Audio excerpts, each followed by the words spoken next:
To me, usually rerun banners are not really much. I don't really look at a lot of like double rerun banners as a must summon. That being said, I do like to try and be as fair as humanly possible. And even with Chaska and Mualani being the newest reruns, I guess is the best way to put it, the next reruns, right? We did get the drip marketing of those banners. I I have to say that it's probably going to be a skip. I'm still going to go over these units because I do think that there's a lot of good things to really talk about them, right? But at the same time, I feel like there's a little bit of just no, don't do it yet. You know what I mean? Especially with Nodcry around the corner. So that's what we're going to talk about today. If you should summon for Chaska and Mualani in Genshin Impact. Now, of course, before we get into that, make sure you like, comment, subscribe, all that wonderful stuff, obviously. And don't forget to check out my sponsor, Gamersubs. That's right, baby. Gamersubs. Always a pleasure to be working with them. They are one of the best companies out there to work for when it comes to sponsors. And their drink is out of this world. Today, we're drinking some raw meat. Yes. So good. It tastes like a watermelon Jolly Rancher.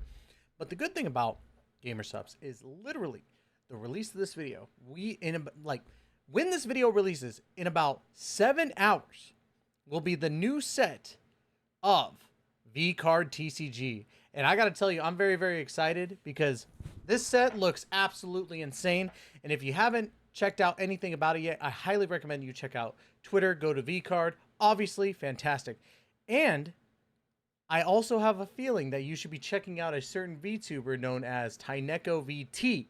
Because if you've seen his announcement, I don't know. Seems pretty cool. He's a pretty cool dude. Just saying. But yeah, let's go ahead and dive right into it. Now, the first character I want to talk about and who I have the most experience with is obviously Benny Boy. That's right, Bennett, the actual 4-star that should be a 5-star unit because my god is he absolutely bonkers with what he could do. Now, don't mind how he's built. I need to fix him up, which that's going to be my next thing right now because really I have a whole half of a patch to work on somebody, and I really want to fix up my Benny to be proper.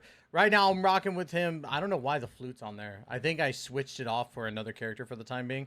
Artifacts, we're rocking a good Noblesse Oblige, and for talents, they're looking pretty scrawny. Don't make fun of me in chat, but he usually what I have him with, if you look, I usually have him with the Skyward Blade just to get that base attack up and the energy regen. So that's what I usually rock. I think I remember what I was doing, but I digress. We're not here to talk about how I built characters. Let's go ahead and talk about what the character can do. Benny Boy on his burst, right, does a lot of good stuff. He lays down an inspiration field, basically heals a character or any character that's within the field up to 70% of their HP. And if the health of the character is within the AoE or higher than 70%, they gain an attack bonus that is based on Benny's base attack and imbue the characters with AoE within the AoE with Pyro. Now, that is basically from C6ing your Bennett, right? It's freaking fantastic, right? And now, and before, I won't lie, I was a part of the whole, oh, C6ing your Bennett means you killed your account. But upon further realization, to be honest with you, C6ing your Bennett doesn't really like hurt your 5-star characters that you summon for, because 9 times out of 10, they'll say that their statuses cannot be overridden, which means that Benny Boy's Pyro is really going to do nothing. And why is that important? Well, if you look at how the last constellation works, sword, claymore, or pole arm wielding characters inside Fantastic Voyage's radius gain a 15% pyro damage bonus, and their weapons are infused with pyro. Doesn't really do anything for it. So if you even C6 your Bennett 9 times out of 10, you're not really going to benefit from the C6 in the first place, and it's not really going to infuse your character with pyro. So you don't have to worry about, if C6ing your Bennett is going to brick your account. So I digress, though. Bennett is one of those characters that have stood the test of time. I think that Bennett is one of the best characters still in Genshin Impact. And it's pretty crazy if people think otherwise, because he's still so usable to this day on every single team he's on. Summoning for Bennett is a plus. If you do not have a Bennett, I highly recommend that you get him. Auroron is one of those characters that I don't have a lot of experience with, but I do understand a little bit how he works. Basically, with him, this is probably the best banners for him to be a part of. And the reason being is because both Mualani and Chaska are Natlan characters. Let me go ahead and explain a little bit. So with him, he's able to do a lot of electro, uh, kind of like electro application. His regular skill is just kind of whatever, but from his burst, he's able to kind of like taunt enemies in, and it's going to cause electro damage. Now, the cool thing about him is that he has this first ascension perk, which is Nightshade Synthesia. Synthesia, is that it? Is that how you say that? But basically, if any of your party members that are electro or hydro attacks and hits an opponent after Auroron has used his skill, Auroron will gain 5 Night Soul points, an effect that can occur every 0.3 seconds for a maximum of 10 times during a 15-second duration, which is pretty cool. And as you can see here too, his kit has changed to also include Lunar Charge, which means that he could be a massive benefit to the newest character, which was, what was her name again? Anefa. That's what it was. I pulled her, and I don't really use her too much.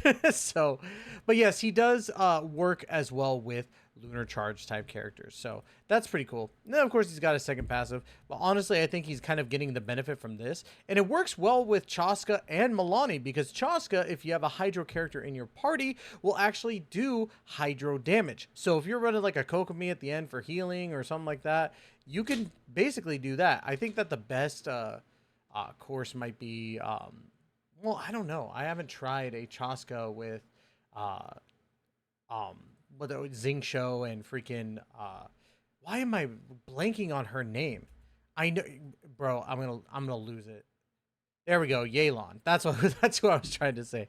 But yeah, so you could tell like he could work very, very well with certain characters. So Auroron is, again, for me, it's just one of those characters I don't normally run, but I don't blame people for using. You're a lot smarter than me when it comes to this character. However, baseline wise, he works really well with both Mualani and, of course, Chaska. So if you're summoning for a Natlan banner, definitely a +1 for him to go up there. And yeah, hopefully if you are pulling on this banner, you do pull Auroron. And the one character I really don't have a lot of experience with, because I just haven't felt the need to really build him, is Aoife. But I hear Aoife's really good, and I can kind of understand why. If we look at his compound sedation field, fires a therapeutic sedative at a temporarily aggressive opponent. It's very weird that wording is temporarily aggressive. The sedative will explode on impact, creating a restraining wind current that pulls nearby objects and opponents in while dealing Night Soul aligned AoE animo damage.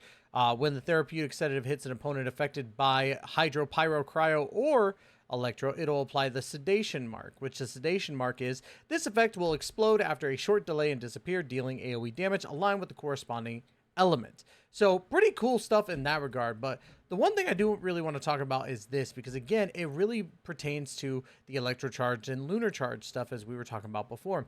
When Eva is in the Night Soul's blessing state, every 1 Night Soul point out of the total of his entire party will grant him 1 Rescue Essentials point. Rescue Essentials point Aoife has will increase the swirl and electro charge damage dealt by nearby party members by 1.5%, and their lunar charge damage dealt by 0.2%. These points will be cleared when his Night Soul blessing state ends. So he's going to be really, really good for electro charge. I want to know if it's going to be the 1.5 plus a 0.2 for Lunar Charge, or if it's just strictly Lunar Charge. I'm guessing it's just strictly Lunar Charge, but that feels so low. You know what I mean? But I digress. He's going to be good for those Electro Charge teams, which means that he's going to work well with the Auroron on the team. So you could kind of run, I guess, from this banner, a Chaska, Mualani, Auroron, Aoife team if you want to go full Natland, or you could even put Bennett on there to kind of give yourself the little bit of pyro for your Chaska. But yeah, he's a decent character to have on the team. But my thing is that once Notcry comes out, he's not really going to be as useful as some people might think. But yeah, he's still pretty good since you're in Natland. One of the characters that I do not have, and I don't think I'm going to be pulling for, is Mualani. Not because of her character design. Her character design is really, really cool. But overall, I just didn't see a need for her. I have a lot of Hydro DPS characters, to be quite honest. But she is really cute. I love the little dance. I think that's awesome. But yeah, as we look into her kit, this is her skill right here. Combining the mastery of speed and the waves of the water, Mualani can surf anytime, anywhere. After using this skill, Mualani will gain 60 Night Soul points and enter the Night Soul's Blessing state, which is basically she summons a shark and she can surf on it. And it's really, really cool because once you've struck an opponent, I think it's 3 times, you can launch the shark and then it does like a massive explosion, which is pretty nice. Like, she has the ability to output some massive damage as a Hydro character. And then, of course, we got our burst here, which is fires the Super Shark Missile that can track opponents, dealing Night Soul aligned damage, AoE Hydro damage, based on Mualani's max HP, which means that all those HP pieces that you've been trying to, like, get rid of, she is going to use those and use them very well. So, honestly, Mualani's good. Like, it's not like I didn't want her because of her skill set. I just didn't need another Hydro DPS at the time.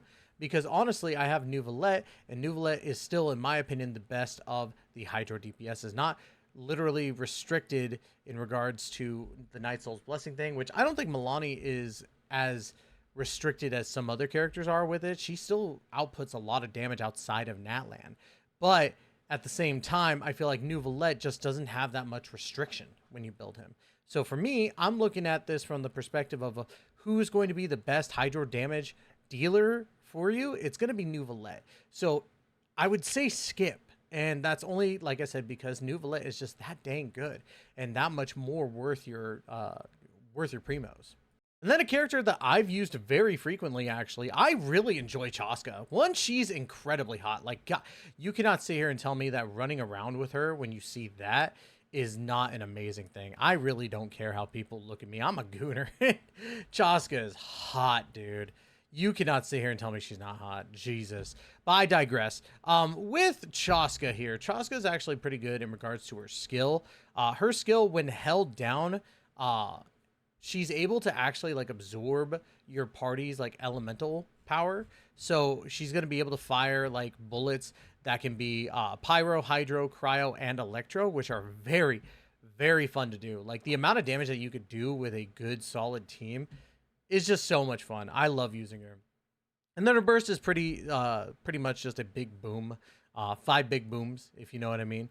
But Chaska concentrates her will, firing a single Gale-splitting, soul-seeking shell that deals Night Soul aligned AoE animo damage. Afterwards, the Gale-splitting, soul-seeking shell will split into 6 soul-seeking shells, which attack nearby opponents, deals Night Soul aligned animo damage, and for each Pyro, Cryo, Hydro, and Electro character in your party, 2 Soul Seeker shells will undergo corresponding elemental conversions, which are pretty dope. Actually, I think it's the burst that does the 6 shells thing. I might have been wrong, but you can fly, which is pretty cool. You fly on a gun. That's what the skill does. And the burst does the whole like 6 shells thing that you could do constantly, like infusing your shots. So really like her character in general. I had a lot of fun with her when I was playing through Natlan. She was probably my favorite DPS out of all the characters that I played in Natlan, to be perfectly honest with you.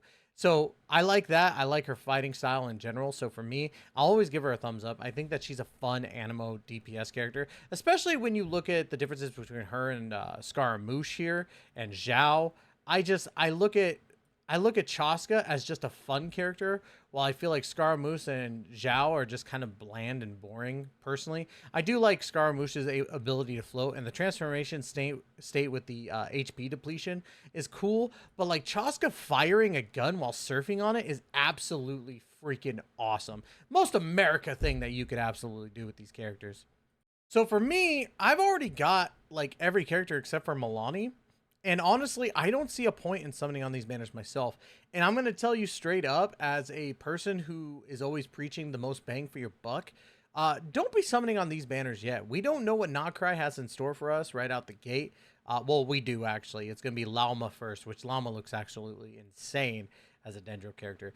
But we know that we're also going to be getting the likes of Varka, Columbina, Alice. Like, there's going to be some badass characters coming from Noctry, and I am totally pumped for those characters. But let me know in the comments down below. Would you summon on Chaska and Mualani before you summon on any of those characters? Definitely would love to hear y'all's opinions. Once again, don't forget to check out GamerSupps. Like I said, we got the new Awakening Worlds set coming out today. So you should be checking that out and buying it using code Tyson for 10% off and help me get my own cup. I'm telling you guys, It'd be sick. I'm getting closer and closer every time. So anyways, y'all, that's going to be it. Love you guys to death. And as always, we will catch you in the next video. Please take care and be safe.